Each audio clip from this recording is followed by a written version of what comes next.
Good morning, everybody. It is I, the villainous valuer of vintage volumes, back once again with a stack of books from the Kingpin of Union Square. And we're off to a great start here. I feel like one of the things that I'm worried about my channel coming, I clearly have a perspective and I clearly have an agenda. This is agenda-driven content. The agenda being, overpriced stuff is bad, and that there is a price point at which value actually exists, even when it's an abstract thing like a hobby and a comic book and a story, right? And a thing I just kind of like having. There's still value there.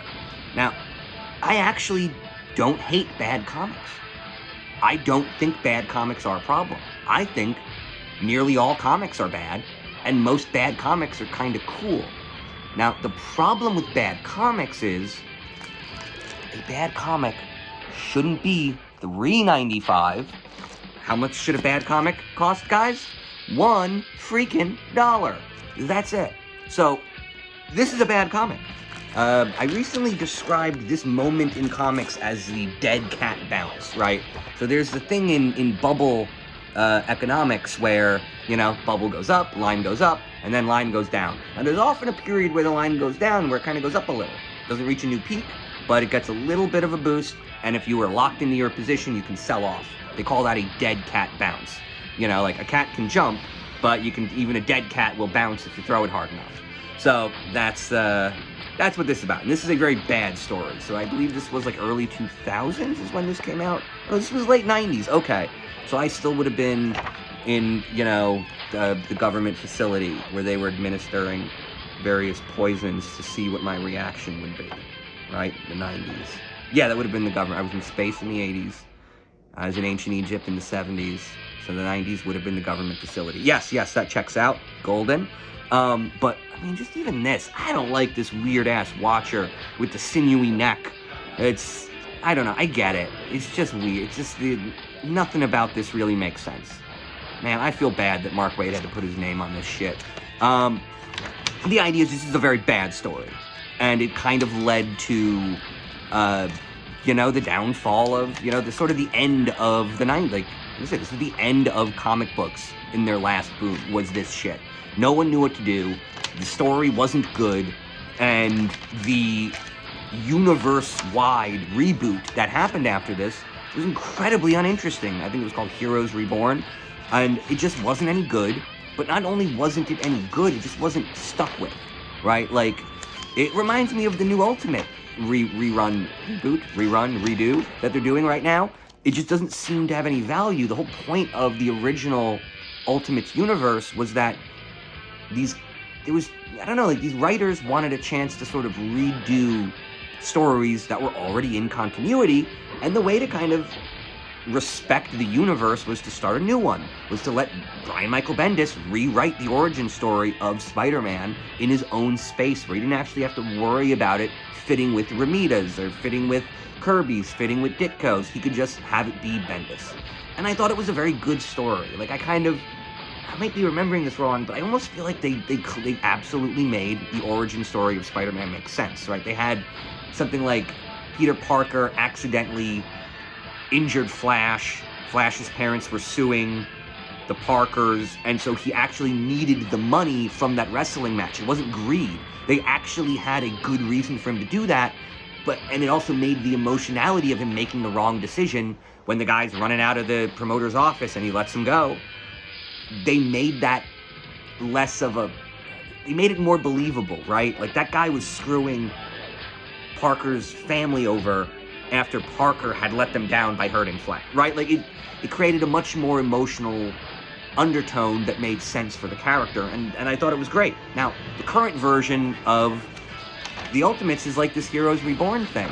It's like, is it really a new universe? There's a lot of old stuff, and they're not going to stick with it, and then they're going to do multiverse stuff, and then reboot it again, and that's it. The new Ultimates already seems to have too much continuity baggage, which was the whole point of the Ultimates to begin with, was to get rid of that baggage. So, whatever. So, I don't know.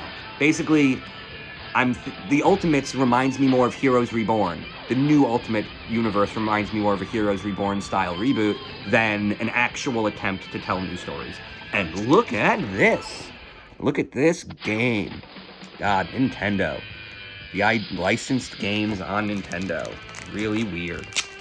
Very, very low resolution. Okay, let's get this out of here. So this guy is... Oh, yeah, so I bought 2 little chunks of story. Spider-Man 6 and 7. I figure I'll read this on my lunch break and get a little bit of story out of here. There you go. Very, very 90s. Hobgoblin and Ghost Rider. 2 very cool-looking characters that I feel like they just have never really delivered. You know, Ghost Rider is such a cool idea, but it's almost like they try to... Every story with Ghost Rider either has no stakes, or the stakes are so big, the plot can't go anywhere, right? Like, when he's battling, you know, Satan, Mephisto, there's really nothing. Mephisto has to just give up, because Mephisto is more powerful, so, you know. And then Hobgoblin just feels like, I don't know, man, we got Green Goblin, we got 2 Green Goblins, we got this Osborn family that, like, that's truly a part of the Spider-Verse. Whereas Hobgoblin, I get it, Ned Leeds or whatever, I don't know, I have no idea who he'd be at this point or even now, but it's just not that interesting. And here you can see, kind of grabbed, oh, here's another fun one. I didn't even realize this set existed. I was a big Max fan back in the day. You know, this was a fun book.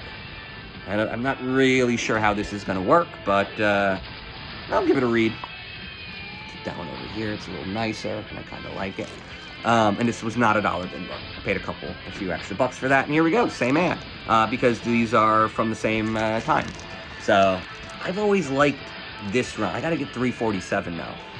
This is the new Fantastic Four.